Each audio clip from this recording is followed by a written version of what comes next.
Welcome back to the 76 Capital Sports Leadership Show. My name is Wayne Kimmel, managing partner of 76 Capital, the sports tech venture capital company. On this show, I interview top sports entrepreneurs, athletes, and executives who are shaping and many times changing the sports business industry.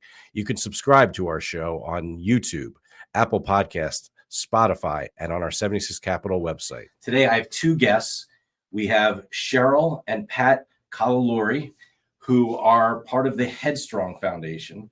And I'm not even going to try to go into it because you are going to hear the story directly from Cheryl and Pat. We had a little bit of an arm wrestling thing beforehand because Michael wanted to be on the show as well, but Pat won. So Pat, why don't you start us off here? And again, Pat and Cheryl, welcome to our 76 Capital Sports Leadership Show. Wayne, thank you so much for this opportunity. It's amazing. It's amazing. So Cheryl, tell us about the HEADstrong Foundation, how it got started. And I mean, I know we could do this for hours. But I'm going to sum it up for you. How's that? Right. Let's see. We're going on 19 years ago. At the age of 19, our founder, my son, Nicholas, was diagnosed with acute lymphoma. And it was a sudden onset of allergy-like symptoms. And who knew that the adenoid was part of the lymph system? I certainly did not. And Nick was diagnosed with a very aggressive non-Hodgkin's lymphoma. A 14-month hospital stay. Really, we were reeling in the effects of cancer, right? Emotional, financial, and residential burdens that we experienced. And Nick really was a type of kid where he just wanted to use his platform as a Division I athlete to bring awareness to the disease and to really showcase those shortcomings that this disease presented. And from his hospital bed, he created the HEADstrong Foundation. So talk about Nick a little bit. Mm-hmm. Tell us about Nick. I mean, he said he was a Division I athlete. Tell me a little bit more about Nick and who really started this foundation. Yeah. Nick was my third son, and being a mother of four boys is not always easy, right? And Nick always had my back. He was always like, give her a break, and he was really an unusual character. He had knowledge, well beyond his years. He was extremely likable. He was very funny. He was such a tremendous athlete. Was an underdog his whole life, but he was able to excel his play in every sport that he ever played. He was captain of his high school football, wrestling, and lacrosse team. He, was just really a Pied Piper, a ton of friends. People just wanted to emulate who Nick was. He wanted to be an elementary ed teacher. He loved kids. He said, Mom, I know that I won't make a whole lot of money, but I really think that I can have a great impact on a youth of today. There's not enough positive male influences. And I'll be darned if he wasn't right. He was really onto something. Wise beyond his years. Absolutely. Right? Yes.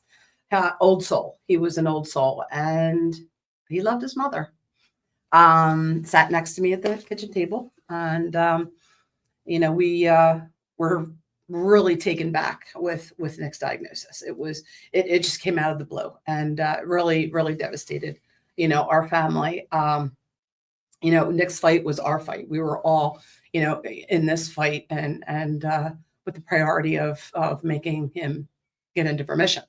They threw the gamut at him, and the positive attitude that Nick had really got me through some of our darkest days, because it was never that negativity. It was always upbeat, positive, what he could do with his circumstances. When he created the organization from his hospital bed, I was thinking to myself, of course it's Nick being Nick. So was I surprised? Yes and no. He just had the ability, like mind over matter kind of guy, and he was loved by so many. I mean, you shared a story with me about how he literally created the logo. He did, yes. While he was in the hospital. Yes. Well, actually, he was going into the OR, and he was on the gurney, and he asked me for a piece of paper and pencil. And I said, I have a napkin, but I have a pencil. And he's like, yeah, I'll take it. And he's doodling away. Not paying attention, and he's getting ready to get wheeled into the OR. Turns the napkin around. He's like, logo. I said, logo for what? He said, for the organization that I'm creating, the HEADstrong. I just couldn't believe it. His nickname was Head. This one gave him the nickname, and Nicholas, from the time he was 8 years old, and Nick did not like it. And then it kind of grew. And so he only went by Head. So people did not know that his name was Nicholas, because it was Head for everything. So Pat, yeah, I mean, I got to ask you. So how did the name come about, and then what was your relationship with Nick? I had a real close relationship with Nick, personality wise, the things we were into. We were very close. I think it's why I run so hard for HEADstrong, because it's a way to honor him each and every day. Nick and I spent a lot of time together playing sports. I was older, so I was always a coach, at least fashioned myself that way, right? Thought he was. And with that being said, I reveled in a lot of his accomplishments. He was a kid that was certainly tenacious. 165 pounds, 5'9", all state nose guard in football. State qualifying wrestler, 3-time state champion. Four-time state champion lacrosse player. And one of the things which I think was really unique about Nick, and it sums up his selflessness, was Nick was always in the sport of lacrosse an offensive midfielder. And he was always known for really demanding the most of himself.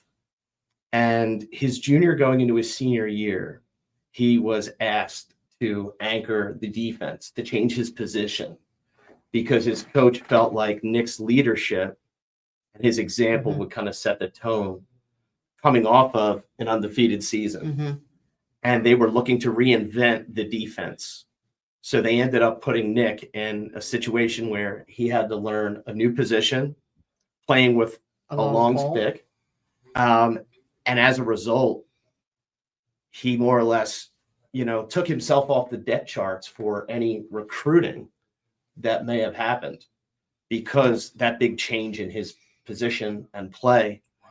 And he did it earnestly, and felt like it gave his team the best advantage of winning, because that was the most important thing to Nick. And his coach, one of his coaches at Hofstra, recently met with us, and he spoke to our team. We wanted our team, who never knew Nick, to be able to hear about Nick and to learn about Nick from somebody other than us. And Joe Amplo, who's the now head coach at Navy, stood in front of my team and said, Nicole, I've coached now for 19 years, and Nick Colleluori has been the best teammate that I have ever coached. And that says something. It says a lot about who Nick was as a person. So how many years ago did you start HEADstrong? We didn't start it. Nick did. Right? I got that wrong. Yeah, we got that. Actually, Nick's so one of the things that Nick did was he wanted this lacrosse component, lacrosse teams, youth, building character in our youth. He was all about having to just giving the kids an opportunity to play for a greater good, to be a better citizen, to build better people. And the tryout for the very first team was the day that Nick passed away. And Pat went to represent. And that was the kickstart of the organization. So like September or November 2006. It wasn't until, we were reeling for a few months there in our grief and not really even knowing what day of the week it was. And I got a phone call from US Lacrosse, and they asked if I would consider speaking at a convention. And I said, me? I mean, I'm a mother. I'm the cheerleader of my kids, and but I've never spoken before. And they said, we think that you would do a really great job. And we want Michael to join because, he was Nick's roommate and teammate at Hofstra, and we really would like him to join in. So I said, let me talk to my family. And Pat said, Mom, you could really do a great representation for Nick. And so I agreed to do it. As I sit here today, I don't remember what I said, but it was one of those moments that I think really captured the sport of lacrosse. And there was 3,000 people in this room that heard our story, and it really, I think we resonated with a lot of the people in the room. We try to be authentic and really just kind of share a very personal story that we endured as a family. You know, one of the reasons why we're sitting here today is my partner, Chad Stender, who is going to be joining the board of HEADstrong. You and I know he and Pat, Pat, have gotten to know each other and spend some time together. And, you know, as we've shared with you at 76 Capital, you know, we're all about wanting to work with smart and nice people who want to change the world. And, you know, Chad came back from one of the meetings with you and he's like, we got to talk to John. We got to talk to you guys need to hear about this, because this is the kind of organization that should be a partner with us at 76 Capital. And I'm really excited to welcome you to the 76 family. I know that you guys are really excited to have Chad on your board and work with him. And, you know, some of the things that have gotten us excited and Chad excited are some of the plans that you have for the foundation now and kind of where you're going with it, and these really special houses. Yeah. That I'd love, I know you guys want to talk about. Well, I really want to just kind of share the overall mission of the HEADstrong Foundation and kind of how it fell into our laps. You know, as I had mentioned, we were coming home from the hospital on hospice, and you know, Nick had 3 requests. The last request was that the HEADstrong Foundation would continue, that other people that followed in Nick's footsteps would benefit from his life. And so our mission of direct service to family, improving lives affected by cancer, you know, for the past 18 years, we have done just that. And we have a myriad of services, but our premier service is our Nick's House. And since 2011, we have welcomed families into the Philadelphia area, giving them access and affordability to the best cancer care in hopes of a greater outcome, in hopes of a better outcome than the outcome that our family dealt with. And, you know, it has really blossomed. You know, we opened a beautiful home in Swarthmore in 2018. We house about 100 families a year. And in May 1st, we just opened another property in Boston. So we're supporting the hospitals in the Philadelphia region and now the cancer treatment centers in Boston. And but on that, I just want to I want to just go back and just make sure that our listening audience out there who are listening, hopefully, or watching on YouTube or listening on Spotify or on Apple, and please subscribe. I mean, you got to hear more about this story. I mean, it's unbelievable. So Nick's House is a place for not only just patients, not only for families, but it's for everyone together, right? I mean, Exactly. to be able to live together in Nick's house so they can get the treatment that they need. Yeah. So the families really travel about 125 miles one way is our minimum requirement. So the families that we're introduced to by the social workers across the country are families that have exhausted everything in their own backyard. They arrive on our doorstep with empty pockets, okay? And they have been emotionally and financially destroyed. They're coming here because of this terrible disease, cancer. Yes. Right? So cancer is the #1 leading cause of personal bankruptcy in the United States, as I sit here today. Wow. It took us 5 years to recover from Nick's illness. But we give people the opportunity to come. We give them a home. We give them a place to live. And believe it or not, they become family. So the families that are there, they're all in the same situation. They're all in a very shared experience. They've left home. They don't know a soul. They've left their jobs. They've left their families. In many cases, they've left their other children. And they're coming here for a chance to save a life. And we've had some amazing outcomes, which would not have been possible had it not been for Nick's House as that bridge. We know that we do it really, really well. We've lived this journey as a family. At the end of Nick's life, I'll never forget that Stephen Schuster, Dr. Schuster, came into Nick's room and he said, you know, we're running out of options, but there is a chance. There's a chance at the NIH for a clinical trial. Nick's like, Mom, how fast can we get there? And we all went, right? We had 3 carloads of people. And we stayed in a room that was 8 by 10 and we were on sleeping bags on the floor. And we were grateful for the opportunity because it was a chance to save Nick's life. And so that, and meeting a family in the parking garage at Penn Tower that was living out of their car because they couldn't afford a hotel. And we actually brought them home to our home and let them shower and do their laundry at our house. Really forced us to say, hey, let's evaluate this need. Let's understand the needs of the patients. It can't just be these two experiences that we've experienced, but there has to be more. And hence, as far digging, and we found just this need is just so great. And both homes are full right now. And it's a beautiful experience. There's so much anxiety. Geez, I don't know Philadelphia. I don't know Boston. I'm not going to know my way around. I don't know anybody. Where's stores? There's so much on their minds. We alleviate all that. And they walk in the door and it washes away in 5 minutes. It's just an unbelievable thing to witness.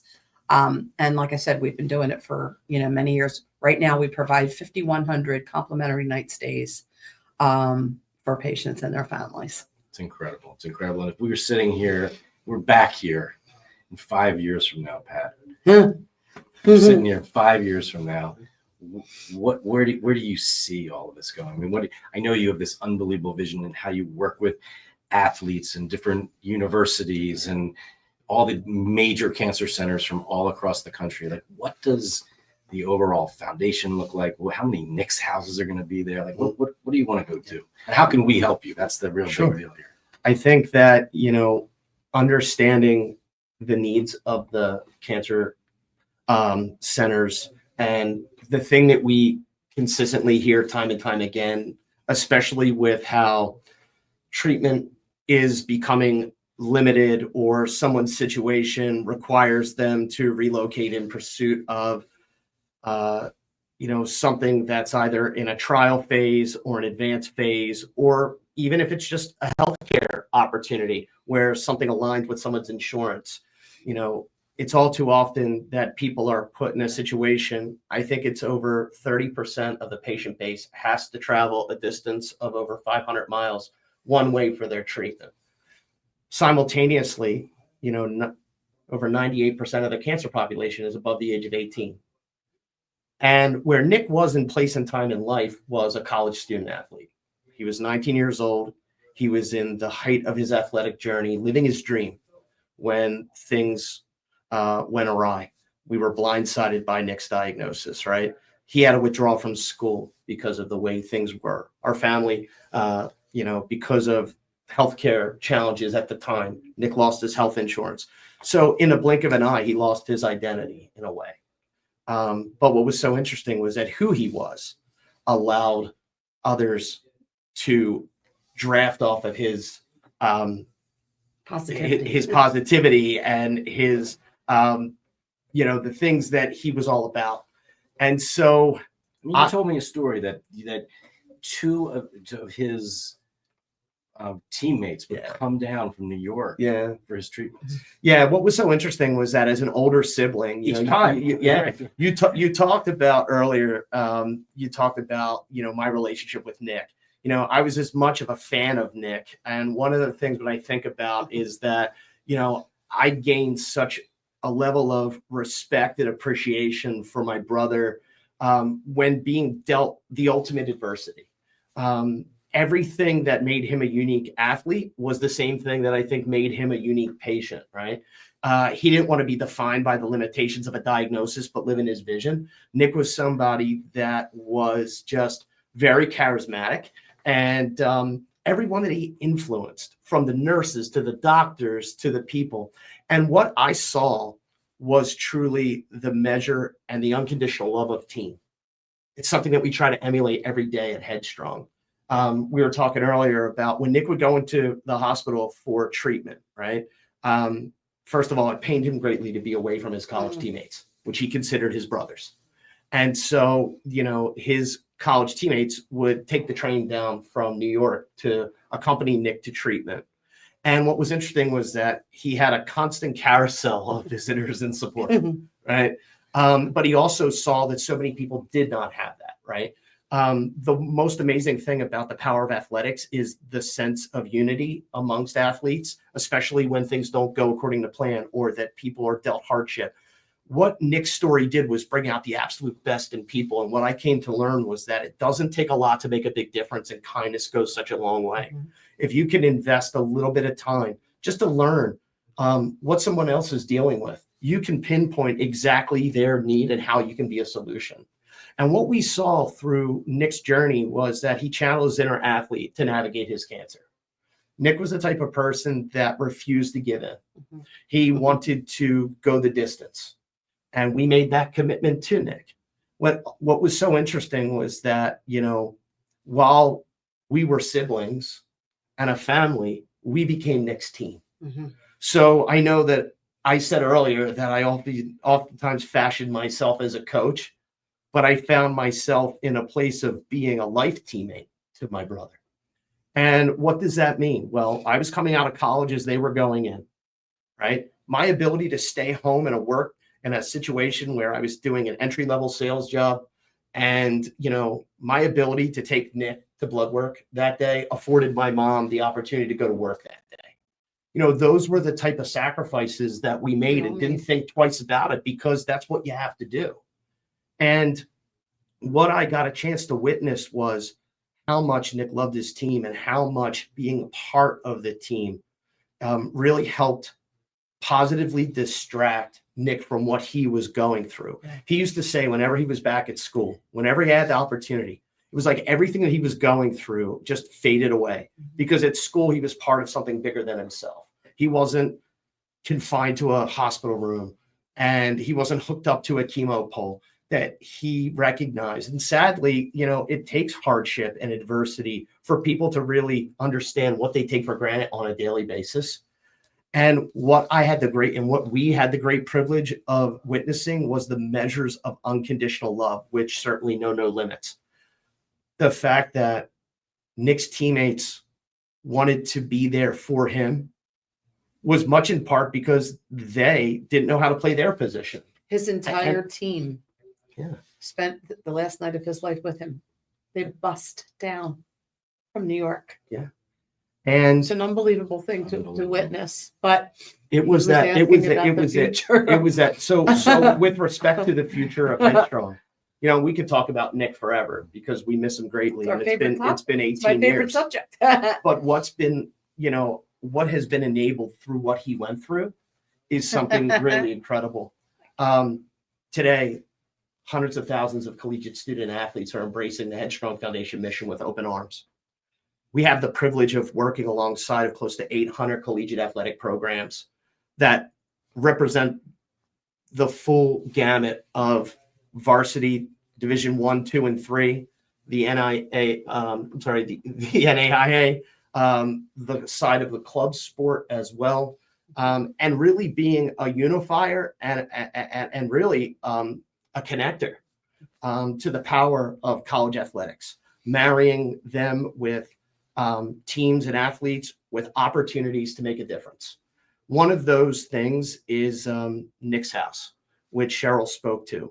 I go back to a story that we shared with you earlier when we were demoing and renovating the first Nick's house. I remember members of the Cabrini University men's lacrosse team coming, and they were our bucket brigade. Yep. Alongside of 150 contractors. We needed labor power, right? And Steve Colfer, who was the coach there at the time, was like, let's bring our guys in. And it was amazing to see it. And what's incredible is that and I think it's really important that the majority of these nights, people want to know, how do teams get involved? Well, their community and servant leadership efforts through things like Mustache Madness and our fall event series and all the different campaigns and events that we have, they're actually going to underwrite these stays for families. Mm-hmm. And I think one of the most amazing things that we have the privilege of doing is welcoming teams in their entirety or their senior leadership to Nick's house for them to see firsthand, to witness the impact of their dollars at work. I think to today, hear a patient say, I wouldn't be here if it wasn't for you. And there's no greater marketing. I mean, for somebody to see and feel tangibleness of Nick's house, What's interesting was that Nick was in a position before a time where social media existed. We laughed about it earlier because he had a MySpace page, right?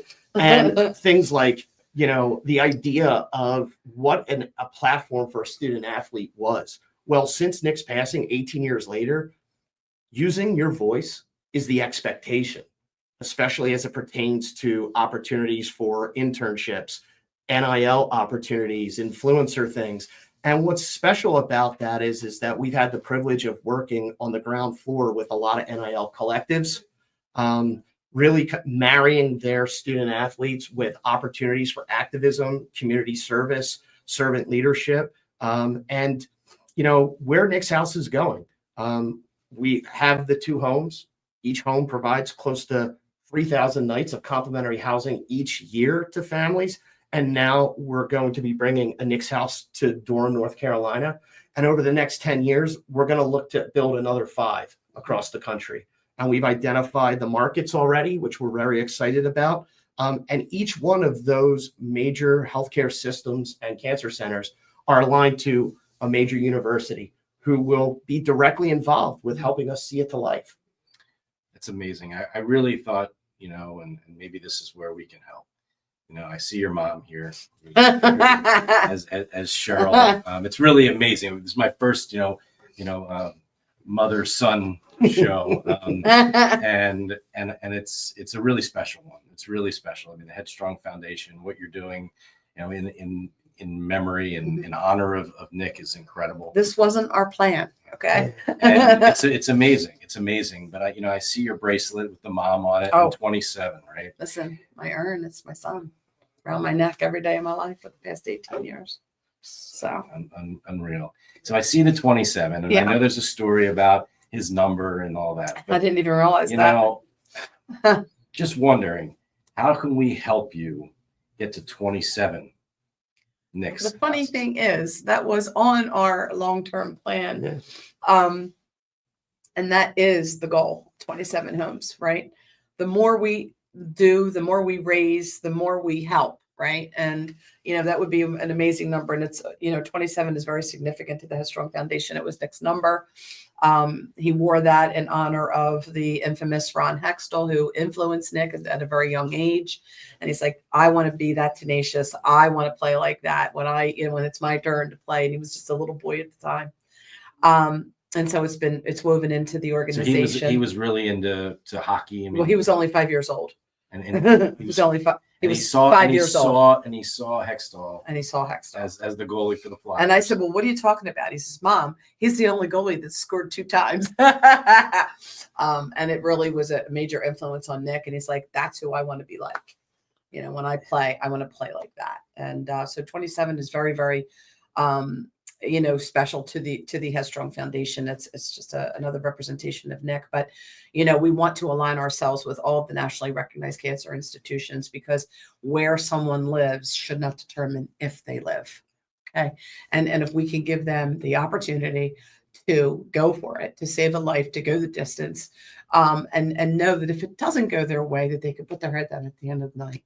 And as a family that walked that journey, and that, we had to kiss Nick goodbye, and we did exhaust everything. And it would be just an incredible dream and vision to come true to be able to offer this. And so I know that our third one is on the horizon, and that's incredible. We're really excited about that. But it takes a village, right? I mean, we've invested over $2 million in each of our properties so that families do not have to want for anything. All they know is that they have somewhere safe and very, very special that they can, relax at the end of the day, have access to care, and I think really, know that all their needs are met. So right, so if somebody is watching this now or listening to this, how can they reach out to you? How can they help this cause? So on our website, headstrong.org, there's a section where you can reach out and quickly email any of us. More information is found at headstrong.org. Follow us on social media at Headstrong FND, LinkedIn, Twitter, Instagram, Facebook. And really, you can see the patient stories, and you can hear, what's going on and all the great things that we're doing in Nick's name. And they may hear from you. And they will definitely hear from me. I mean, that's one of the really special touches. I mean, your mom was talking about it earlier, about how personal this is to all of you. Building authentic relationships is where this begins. We had no prior experience in philanthropy. We were dealt a hand. And, you know, what we were able to do was take the best attributes of who Nick was and his desire to channel and task athletes with being able to use their voice in a constructive way, the way he did. And, to change it's gotten well beyond the athletics. You know, I mean, we started off extremely grassroots oriented, and, you know, we've grown organically over the years, which is just amazing. But when I look at Nick, you know, he gave us the roadmap, right? And he placed this organization in my hands as a gift. And, you know, for me, selfishly, I get to talk about Nick, and I keep him current, and I keep him so that he's not forgotten. And to be able to impact lives in his name has certainly been a tremendous privilege. I know. And also carry on his vision, right? Yeah. This is, as you said, this is his vision. This is not mine. You know, like I said, we watched somebody from a hospital bed put forth tangible efforts that were designed to take care of the people, taking care of the people fighting for their lives. Right. Nick wanted to simplify things for people. Nobody hands you a playbook. Nobody tells you this is how you deal with cancer. People are Nobody desperate. tells you this is how you're supposed to deal with grief either. But people need a coach, and they need a teammate in a very desperate time of their lives. I think one of the hardest things for anybody dealing with cancer is, first of all, the acceptance. The second thing is, how does it affect them uniquely and as a family? And where do I go for help? What do I do? It is such a desperate time in people's lives. Vulnerability at an all-time high. To be accessible, to make oneself available to someone, to hear stories and to lend guidance, and to not exploit, you know. I mean, there are certain things, and I go back to something that happened with us, was that amidst Nick's treatment, ESPN chronicled his journey through cancer. It would have been perfectly appropriate for Nick to say, you know what, I want to deal with this privately. But he recognized the opportunity and seized the moment, grabbed the mic and gave the interviews that were needed to plant the seeds for it.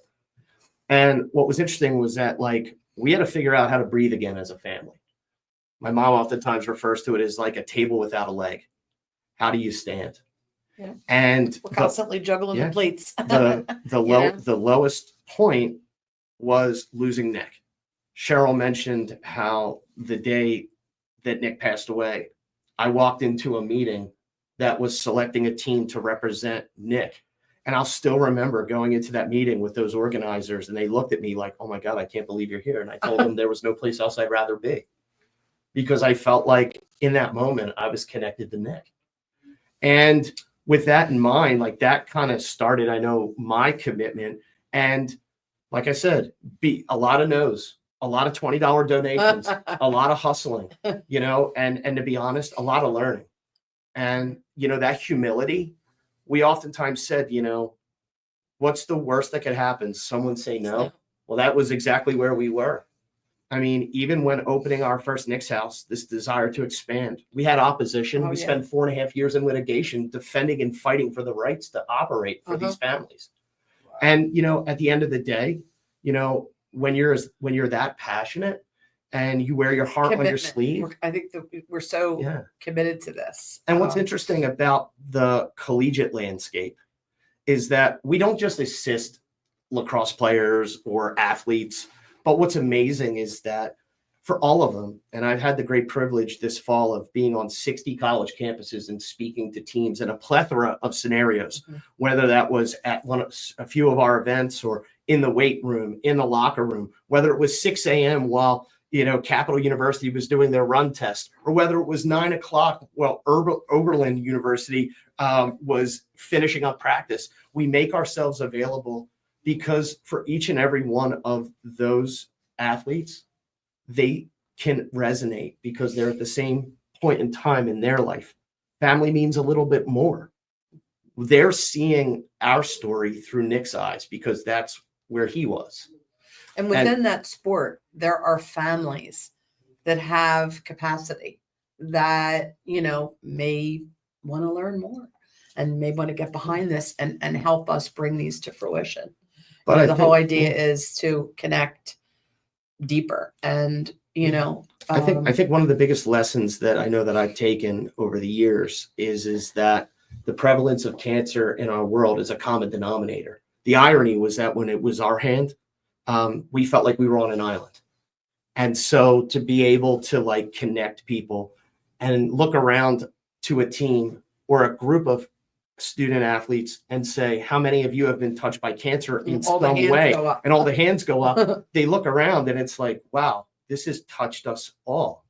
And what can we do about it? You know, we came to realize that there was very little we could do to change the fact that cancer exists in our world. There are more people living with this disease today than there has ever been before. So our philosophy was, what do these families need? How can we be of service to them? Mm-hmm. And countlessly, time and time again, the need for accessing care, for specialized treatment and advanced medicine, giving folks the ability to do so, the barriers to access care are great. And at the same time, what we're able to do, just like Nick was a teammate and how we were a teammate to him, today we're a teammate to the nation's leading cancer centers. And we're bridging the opportunity for athletes and teams and schools and programs to be aligned to something that allows someone hope and an opportunity to go for it and endure and have no regrets. It's an incredibly inspiring story. It's emotional. Yes, I'm sorry, but it is very personal and it is very emotional. And it's wonderful. It's wonderful. And you truly are, you know, at the HEADstrong Foundation. And remember, headstrong.org is where you got to go. Mm-hmm. I mean, watch the videos, learn about Nick's house. I mean, like, it's something that's so special that you're doing. And, you know, again, you know, my partner, Chad Stender, and I are so excited. And our other partner, John Powell. I mean, we're just so excited to be partnering with you, helping the organization to continue to grow, and most importantly, help more people. Yes. It's almost like a locker room, right? I mean, you're providing them like a place, right? Like a place to go, like be together, as you talked about, being with other families. It's just amazing that the caregivers really get extremely close, because they do feel alone and they do feel a certain level of anxiety, like they don't know what's going to happen to their husband, their child, their brother, their, you know, what's this test mean? What is right, this? What is exactly. What are these things? And together, they're able to find the strength to get through each and every day and whatever they're faced with. And Nick's house is that bridge. You know, it's the commonality. I love it. I think it's cool because, you know, like knowing that people might come from different states. We've had the privilege of welcoming families from every state in the United States to Nick's house, and every circumstance that you could imagine, from an in utero cancer. Oh my goodness, that was crazy. All the way to someone that, you know, again, is an elderly person when you going think through treatment. You've heard everything. When this family came to us, the baby that she was carrying had lung cancer. Little girl. And so it came from Houston. Yeah, coming to Philadelphia gave them. Recently, we had a family from Tennessee, 2 children, 2.5 and 9 months. Both babies had the same cancer. There was one place in the United States to help.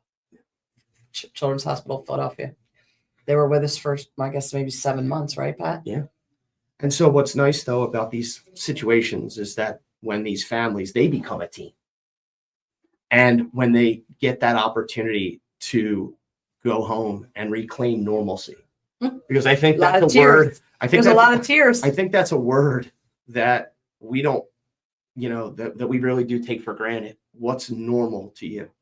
Well, normal can change in the blink of an eye, but for so many people, you know, their worlds have been rocked. And when they come and they get a chance to confide in one another, that's the most meaningful relationship that one could have during their journey, because you know not everybody knows what it's like to go through this. But, you know, for me, when I meet these families and I witness their love, it's the love that we had for Nick, And it inspires me to continue to fight and to continue to push forward and to fight forward and to fight for these families and to make a difference and to get another Nick's house and to, and to continue to have an impact to help. Nick was a servant leader, right? Before the word servant leader was ever talked about. And at the end of the day, we are a patient advocacy servant leader group. And we just build upon our experience that, that we had with Nick. It's really amazing to be able to set forth this domino effect, if you will, of goodwill and impact. Taking even a big part, and we talked about it earlier today, about, lending ourselves to families who are grieving and trying to process the loss of a loved one and wanting to honor a loved one, not necessarily knowing how. Being able to take what we learned firsthand, rolling sleeves up, and really getting dirty, so to speak, and really, taking from that experience and bestowing that on people. Everybody has a community. Everybody has the ability to do something great. If we can help people to better understand how they can harness that for good.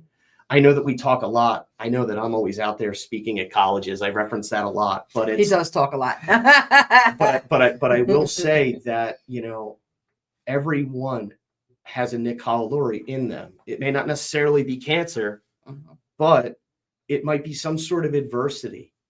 And the one thing that I'm oftentimes talking about is being a better teammate. Knowing that in the end of Nick's life, we witnessed all of his teammates come to be by his bedside in the last day of his life. As a brother, which is how we started. You asked me about what it was like to be Nick's brother. That was the proudest moment of my life. It was unbelievable. We're still in touch with these people 18 years later, which I think speaks volumes about who Nick was. It speaks volumes on what you're doing. Yeah. And truly, as I said earlier, making this world a better place, enabling people to have what they need when they're going through these unbelievably hard times in their life. So, Cheryl, Pat, thank you so much for coming and being guest on our 76. Welcome to the HEADstrong family. Thank you. And we're just so excited that, you were able to come here, share your story with us. We cannot wait to figure out lots of ways that we can all help each other. Love it. And do more for this world. Thank you. Thanks everybody for tuning in. Thank you so much. Edition of our 76 Capital Sports Leadership Show. On behalf of the entire 76 Capital team, thank you for joining us for this edition of our Sports Leadership Show. Please remember to subscribe to our show on your favorite podcast network or on the 76 Capital website. You can also explore the hundreds of episodes we've produced over the past several years on those same networks. And as always, go out there and make it happen.